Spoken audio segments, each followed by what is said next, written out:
Maka tadi disampaikan apabila barang buktinya disimpan di sini, yang pertama-tama tentu tempat, yang kedua adalah keamanan, karena apabila bank menyerahkan kembali pada kami untuk dipamerkan di sini, mohon maaf diperlihatkan pada teman-teman, hampir 1 hari harus menghitung ulangnya.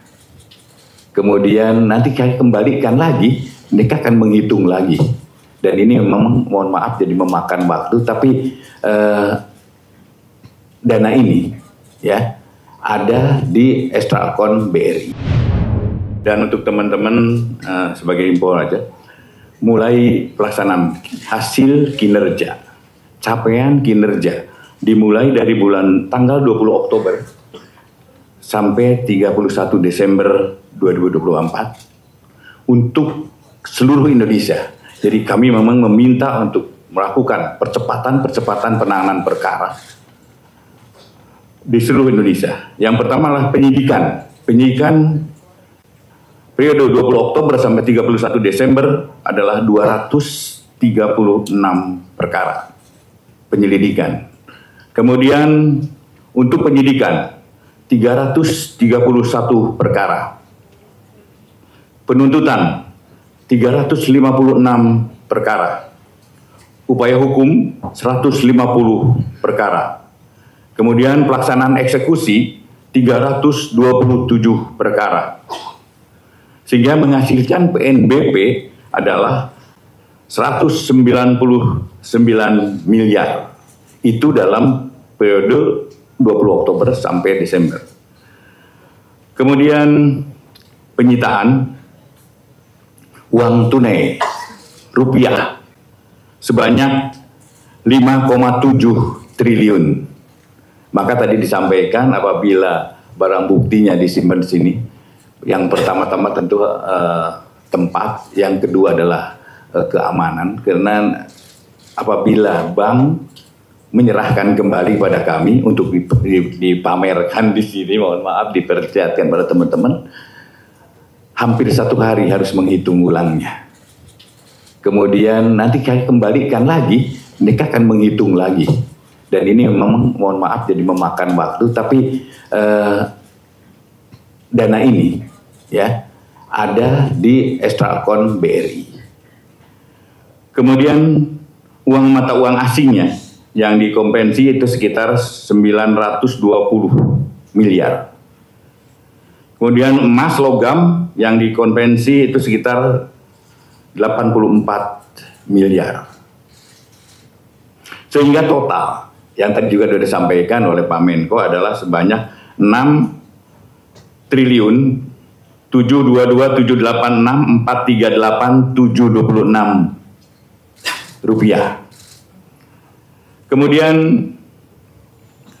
di dalam perkara timah ini kan kerugiannya cukup signifikan, tetapi titik kerugian yang paling besar adalah kerusakan lingkungan.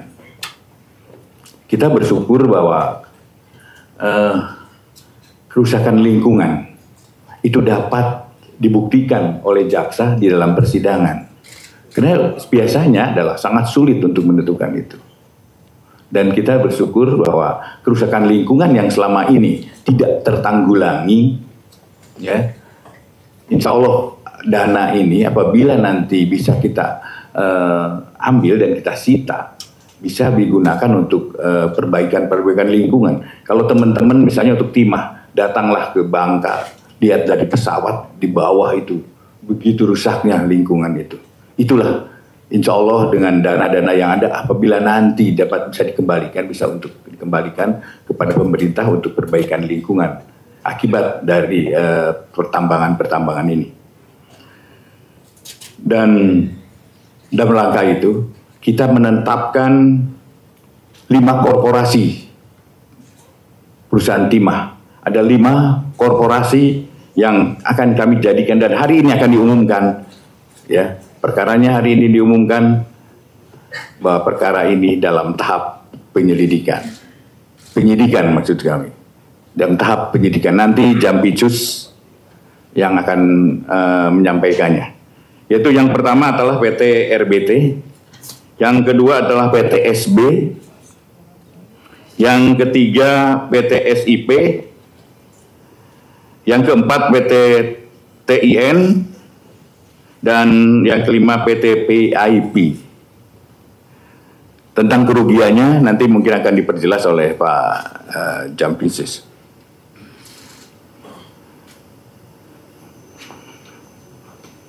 Kemudian selain PT Timah, korporasinya ada dua korporasi yang akan jadikan tersangka adalah berupa pencucian uang, tindak pidana pencucian uang. Yang pertama adalah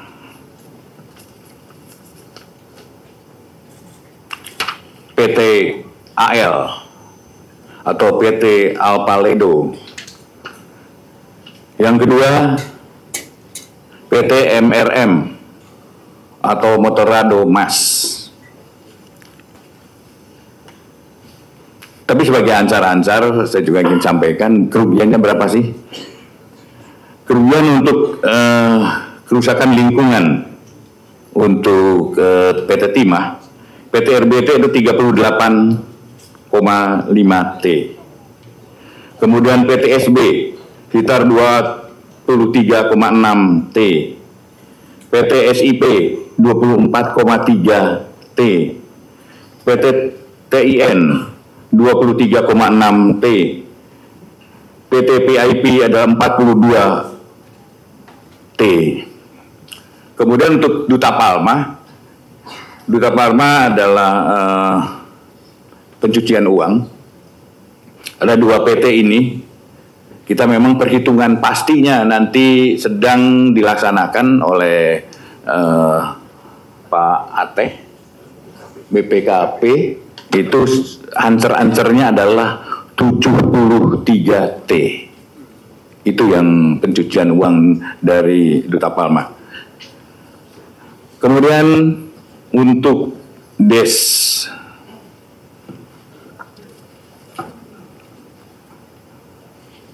perbaikan tata kelola dan DES koordinasi peningkatan penerimaan devisa. Nanti saya minta Jam Datun untuk menyampaikan. Tetapi untuk sebelum melangkah ke DES yang kedua adalah saya minta Saudara Jampitsus untuk mengumumkan bahwa hari ini ada 7 korporasi yang jadikan tersangka dan 1 tersangka adalah perorangan. Yang perorangan ini perlu teman-teman tahu namanya CD, Direktur Utama Aset Pasifik. Siapa dan mengapanya nanti Pak Jampitsus menyampaikan. Silakan. Terima kasih. Izin Pak Menko, Pak Jaksa Agung. Rekan-rekan media, jadi sebagai tindak lanjut penanganan perkara PT Duta Palma Group, ada penetapan tersangka seperti yang telah disampaikan oleh Pak Jaksa Agung. Ini berdasarkan alat bukti yang cukup dan tentunya ini adalah kepentingan untuk memenuhi nantinya kerugian keuangan negara maupun kerugian perekonomian negara. Sehingga perlu dilakukan penyidikan TPPU, pencucian uang, terhadap yang pertama adalah Seri Darmadi. Yang bersangkutan adalah Direktur Utama PT Aset Pasifik dan Ketua Yayasan Darmex. Sehingga ini akan kita proses sebagai tersangka TPPU. Kepentingan TPPU tentunya rekan-rekan media sudah tahu, ini akan kita seluruh data, aset-aset yang terkait dari kejahatan pokok yang sebelumnya telah diputus. Yang kedua, ada 2 korporasi yang kita majukan kembali, yaitu korporasi PT Alpaledo dan Korporasi PT Monterado Mas. Nah ini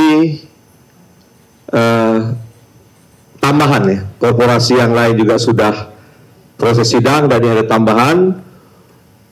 Ini pengembangan dari alat bukti dan aset-aset yang telah diidentifikasi oleh penyidik terkait TPPU. Dan ini dalam rangka seperti yang disampaikan oleh Pak Jaksa Agung, bahwa kita akan terus berupaya untuk mengembalikan kerugian keuangan negara sebesar 4,7 T sekian.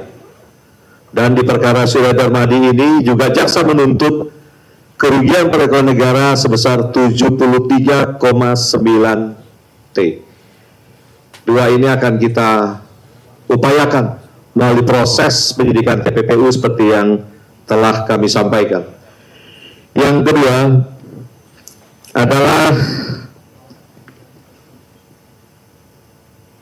pengembangan perkara tindak pidana korupsi PT Timah. Dapat saya jelaskan di sini agar tidak simpang siur di publik mengenai pembebanan uang pengganti yang termasuk tadi disampaikan oleh Pak Jaksa Agung, dan tentunya publik juga masih bertanya-tanya kenapa nilainya sekian ratus miliar, 200 miliar sekian untuk Harvey Muiz. Ini dapat saya jelaskan bahwa ada 3 klaster perbuatan yang berakibat kerugian.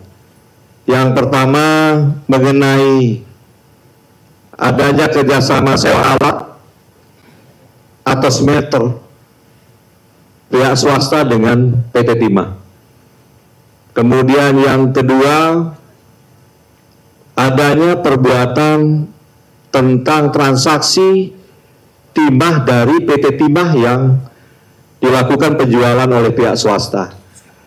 Dan yang menjadi pertanyaan besar di publik adalah kerugian lingkungan hidup atas kerusakan ekosistem ini.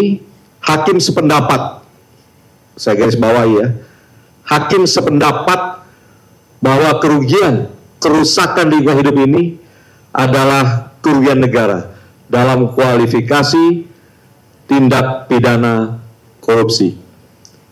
Yang menjadi pertanyaannya adalah siapa yang menanggung kerugian kerusakan lingkungan hidup ini?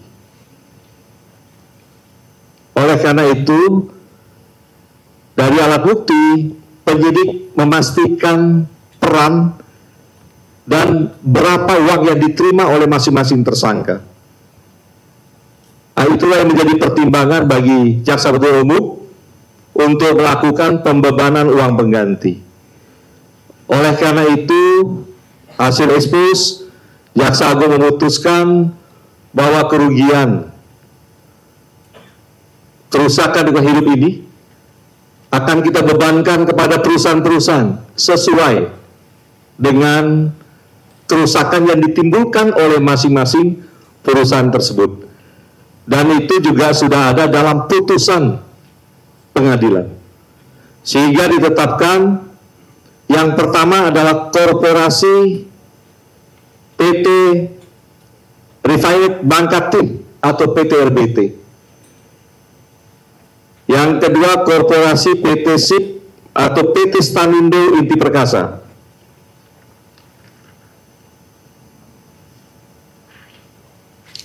Yang ketiga korporasi PT Tinindo Interlusa. Keempat PT Sariguna Bina Sentosa. 5 CV Venus Inti Perkasa.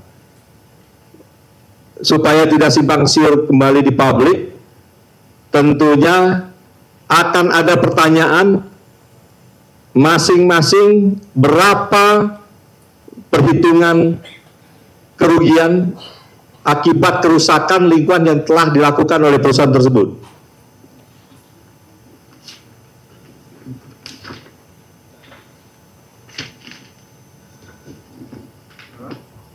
Pembebanan kerusakan lingkungan hasil dari alat bukti maupun keterangan ahli yang dilakukan pembuktian di persidangan oleh jaksa penuntut umum dan disetujui dalam putusan hakim, yaitu 1. PT RBT sebesar 38T 539.949.330,8. Kedua, PT SB 23T 670.769.700.728,8. Yang ketiga, PT SIP 24T.311.841.441.084,4. 4. PT TIM 23T.769.700.728,8. 5. PT VIP 42T.155.825.740.622,8.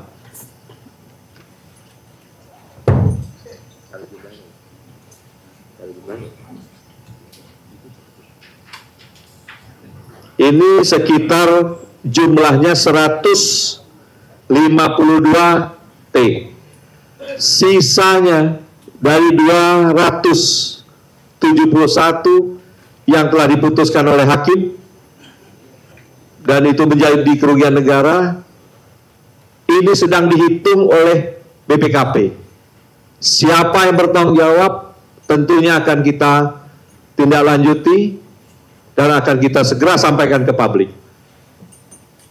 Dan nanti setelah acara ini, apabila tidak ada yang belum ada yang jelas, dapat dipertanyakan kepada kami lagi agar semua menjadi clear dan memahami apa yang menjadi pertimbangan jaksa penuntut umum. Demikian, terima kasih. Kami tambahkan kerugian negara keseluruhannya yang DES kami lakukan adalah sekitar 310,6 T. Itu keseluruhannya. Dan untuk itu silakan Pak Jamdatun untuk menyampaikan hasil pelaksanaannya. Baik, terima kasih atas izin Pak Jaksa Agung. Kami Kejaksaan Republik Indonesia mendapatkan 2 penugasan DES, yaitu pertama DES Koordinasi Pencegahan Korupsi dan Perbaikan Tata Kelola, dan yang kedua adalah DES Koordinasi Peningkatan Penerimaan Devisa Negara. Dalam kurun waktu akhir Oktober hingga Desember 2024, Bidang Perdata dan Tata Usaha Negara Kejaksaan Republik Indonesia telah menunjukkan komitmen dan kinerjanya melalui berbagai layanan strategis, antara lain melaksanakan 2.164 kegiatan pendampingan hukum untuk mendukung transparansi dan akuntabilitas pada berbagai BUMN dan BUMD yang memastikan tata kelola yang baik dalam kegiatan tersebut. Memberikan 91 opini hukum yang menjadi panduan penting bagi BUMN dan BUMD dalam menjalankan kegiatan usaha mereka secara profesional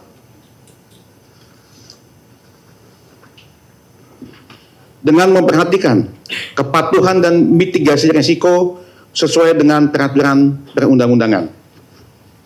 Bahwa selain itu, Kejaksaan tidak hanya menggunakan instrumen penegakan hukum mulai persidangan di pengadilan, Kejaksaan juga melakukan penyelesaian sengketa di luar pengadilan. Salah satunya adalah melalui mediasi sebanyak 37 permasalahan yang dapat diselesaikan melalui mediasi. Adapun untuk pelaksanaan tugas DES koordinasi peningkatan penerimaan devisa negara dalam kurun waktu Oktober hingga Desember 2024, bidang intelijen pada Kejaksaan Republik Indonesia telah melakukan pengamanan terhadap 89 pembangunan prioritas nasional, 28 trayek IKN, dan 3.028 trayek prioritas daerah dalam bentuk pembangunan infrastruktur jalan bebas hambatan Betung Jambi, pembangunan infrastruktur Bandara Kulon Progo, Nabire Labuan Bajo, dan Fakfak, pembangunan kilang minyak Tuban bersama dengan PT Pertamina Persero. Demikian yang dapat kami sampaikan. Terima kasih.